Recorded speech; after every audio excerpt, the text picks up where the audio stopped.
Well, what the government is doing today is putting his own responsibilities aside.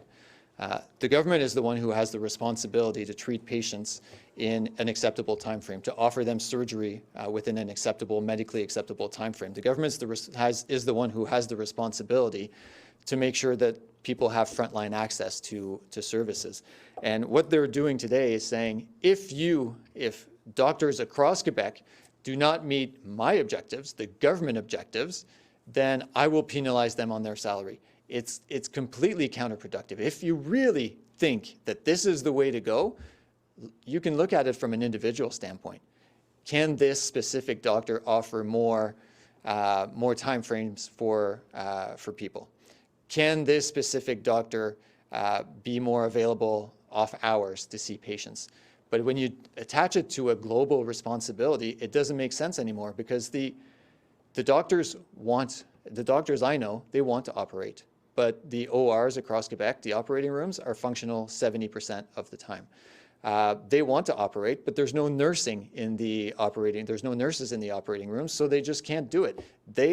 If you have operating time once every 2 weeks, 3 weeks, it just simply doesn't make sense. And there's a lot of doctors in Quebec. 25% of family doctors are over 60 years of age.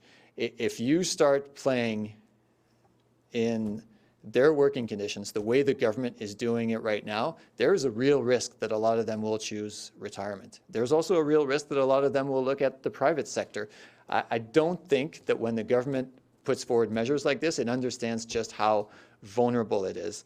And the last thing I want to say about this specific issue is that the government asked for an expert committee to look at the best ways of giving frontline access to Quebecers.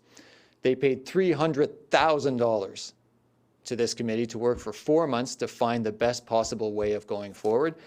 And Tuesday, during the credits, the health minister said, "I'm very satisfied with the work that was done. I've seen a preliminary report, and you guys will absolutely love what's in there." Today, he does the exact opposite of what that expert group is saying. And their experts are coming out and saying what the government's proposing will never work. It's political posturing. So when the experts are saying that about the government's plan, I think it says a lot.